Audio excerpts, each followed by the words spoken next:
The phone call that just sent shockwaves throughout the deep state happened just hours ago. Attorney General Pam Bondi picked up the phone, made one call, and now Obama's entire inner circle is lawyering up. That's not even remotely an exaggeration. My namesake, Jonathan Turley, professor of law at George Washington University, frequent Fox contributor, he said this: half of the lawyers in Washington just went under retainer, and it seems like the other half are retaining them.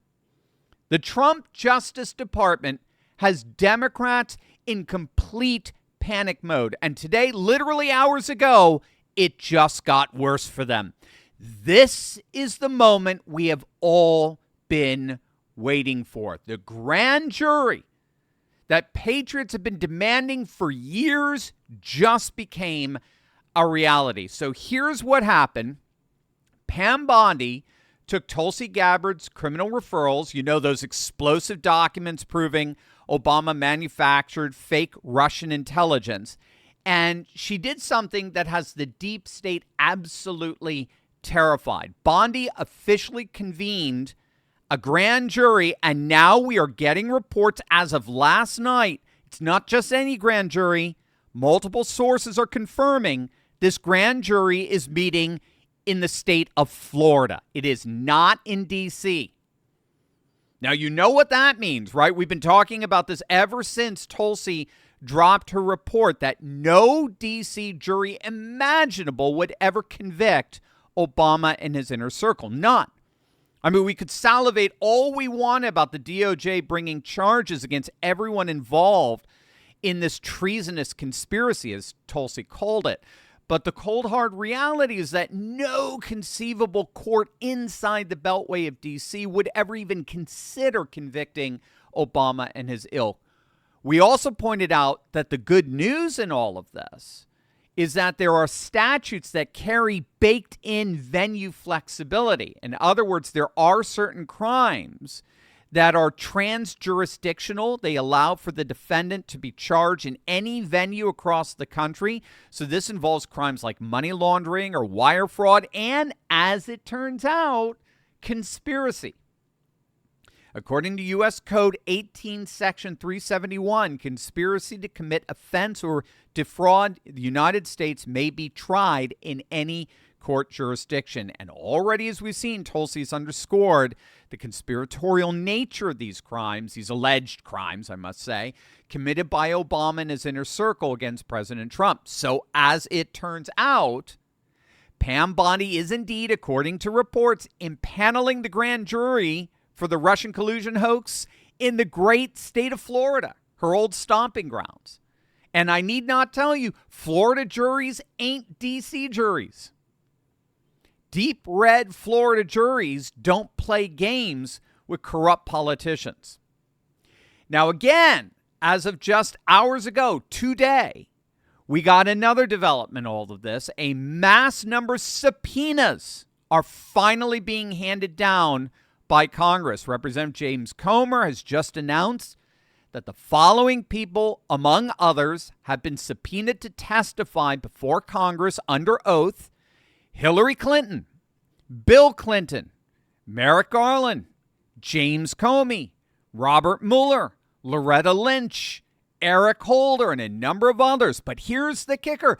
Obama himself might be named as an unindicted co-conspirator, which means that he's implicated but protected by presidential immunity, at least when it comes to his time in office. But that also means that he cannot take the Fifth Amendment, and he must testify under oath about what he knew and when he knew it. Now, this is all happening as the evidence released by Tulsi is simply beyond overwhelming. Again, Tulsi didn't just release documents. She released one smoking gun after another after another. Bottom line, we now know that just after President Trump won the election back in 2016, President Obama personally ordered a new intelligence assessment that would support the Russian narrative, contradicting months of intelligence reports that said Russia was not trying to influence the election. So on December 9th, just days after receiving that intelligence report exonerating Russia from election interference, by the way, from every single intelligence agency in D.C., Barack Obama held a meeting in the Situation Room in the White House with FBI Director James Comey, Deputy FBI Director Andrew McCabe, CIA Director John Brennan, James Clapper, who was then the Director of National Intelligence, Tulsi's job now, John Kerry, Secretary of State, and National Security Advisor Susan Rice. And in that room, they together, along with Obama, made a decision that would poison American politics intentionally for years. They decided to manufacture fake intelligence that directly contradicted their own experts. So obviously this wasn't political spin. This was the systematic creation of false intelligence designed to delegitimize a duly elected president. So what's so key here is this goes way beyond merely partisan politics. It's irrelevant whether this was a Republican administration or a Democrat administration. What Tulsi is exposing here represents a fundamental attack on the democratic process itself, when intelligence agencies deliberately manufacture evidence to undermine a duly elected president at the behest of the outgoing president. We're not talking about politics as usual anymore. We're talking about a constitutional crisis, or in Tulsi's words, we're talking about treason. And that's the word she used. This was treasonous behavior on the part of all those involved.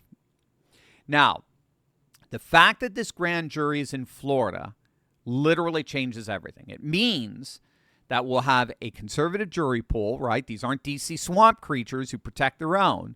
These are citizens outside of D.C. like you and me who are very concerned about getting to the truth of what really happened here. There are reports that Judge Eileen Cannon could potentially oversee the trials. She's the same judge who saw through the weaponized prosecution of Trump by Jack Smith and dismissed the case. And we have home field advantage. Florida is MAGA country, not the deep state's backyard in D.C. The Democrats spent millions trying to rig D.C. juries against Trump. Now the tables have turned, and justice might finally be served by real Americans in the heart of one of the deepest red states in the nation. Gang, this is it. This is the moment that changes everything. Trump has spent the last 6 months instituting the America First MAGA agenda at every societal level. The borders are secure. We've got the largest mass deportation operation. It's in full force. Manufacturing and industry are returning to the country like never before. We've restored our energy independence. Tariffs are producing 2 straight months of budget surpluses. We're brokering ceasefires and peace treaties around the world. Trump's crushed DEI in our universities across the country. They're paying literally hundreds of millions of dollars. The legacy media is paying Trump tens of millions of dollars as he sues them for defamation. And we're finally seeing the end of the woke insanity that's infested and infected our culture, from our sports to our military. And of course, Trump doged D.C. And now we are finally beginning to see the deep state indicted. Yes, it took time. Yes, the legal process is slow.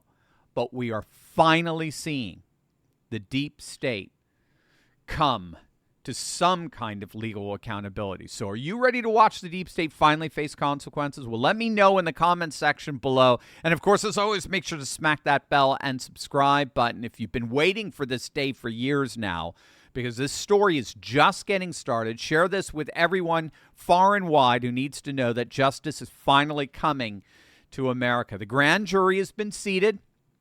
The evidence has been presented. And the Obama coup conspirators are about to learn that in America, truly, no one is above the law.